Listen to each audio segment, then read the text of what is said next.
Gossip, the poison in disguise. Once upon a time, in a small, tightly knit village nestled among rolling hills, there lived an old man named Harold. Harold was known to be a bit of a busybody, always peeking over his garden fence or listening intently at the market to the conversations around him. His days were filled with idle chatter and, more often than not, the spreading of rumors. One day, he began to spread a particularly malicious rumor about a young man in the village named Thomas. Thomas was a kind-hearted and hard-working young man who lived alone on the edge of the village. He was a carpenter by trade and often helped his neighbors with repairs without expecting anything in return. Despite his good deeds, he was a bit of a mystery to some, having moved to the village only a few years prior. Harold, taking advantage of this mystery, began telling anyone who would listen that he had seen Thomas stealing from a local merchant's stall in the dead of night. The rumor spread like wildfire. Whisper by whisper, neighbor to neighbor, the village was soon abuzz with the shocking news. People began to avoid Thomas, their eyes filled with suspicion. The gossip reached the ears of the village constable, who, feeling the pressure from the worried townsfolk, decided to arrest Thomas for questioning. Without any concrete evidence other than Harold's word and the weight of the spreading rumor, Thomas was taken into custody. Days passed, and while Thomas sat in the cold, dark cell, the truth eventually came to light.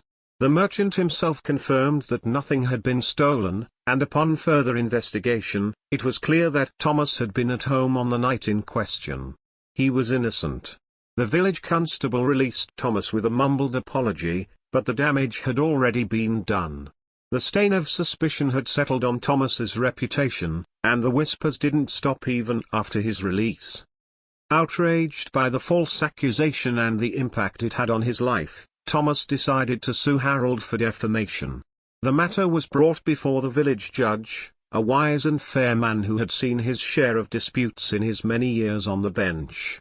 The courtroom was filled with villagers eager to see how this conflict would unfold. When it was Harold's turn to speak, he shrugged and casually dismissed the whole matter. They were just words, he said, looking around at his neighbors for support. Just a bit of harmless gossip. I didn't mean any harm. Surely, they didn't cause any real damage. The judge listened carefully and then leaned forward, his eyes sharp and thoughtful. Before I pass sentence, he began, I have a task for you, Harold. I want you to write down everything you said about Thomas on a piece of paper. Write every single word, fill the page. Then, I want you to cut that paper into tiny pieces and, on your way home, throw them out of your car window. Scatter them to the wind. Tomorrow, I will give you your sentence. Puzzled but eager to avoid further trouble, Harold did as the judge asked. He wrote down all his words, cut the paper into countless small pieces, and as he drove home, he tossed them out of the window. The wind quickly picked up the scraps, carrying them far and wide across the fields and into the woods. The next day, Harold returned to court, expecting to hear the judge's decision. The courtroom was packed, and everyone waited in hushed anticipation. The judge looked at Harold and said, Before I can give you your sentence, I have one more request. I want you to go out and gather up all the pieces of paper you threw out of your car yesterday. Harold looked bewildered. But that's impossible, Your Honor. The wind has scattered them everywhere. I could never find all of them, no matter how hard I tried. The judge nodded solemnly. Exactly. The same is true of your words, Harold. Once spoken, words cannot be taken back. They spread far and wide, and you have no control over where they go or the damage they cause. Your thoughtless gossip has tarnished Thomas's reputation, and unlike those pieces of paper, his honor and credibility are not so easily restored. Just as you cannot gather those scattered pieces, Thomas cannot gather the trust and respect that was lost because of your words.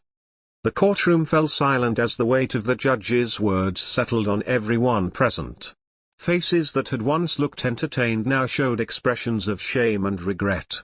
Harold hung his head, realizing the full extent of the harm he had caused.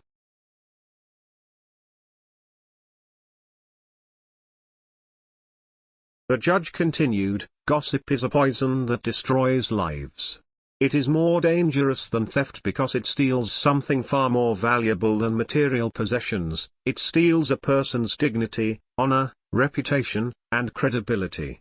These are things that, once lost, are almost impossible to restore. If we cannot speak well of others, it is better to remain silent. Let us all be masters of our tongues so that we do not become slaves to our words. Remember, when your feet slip, you can recover your balance, but when your tongue slips, you cannot recover your words." The old man, now humbled and contrite, nodded slowly.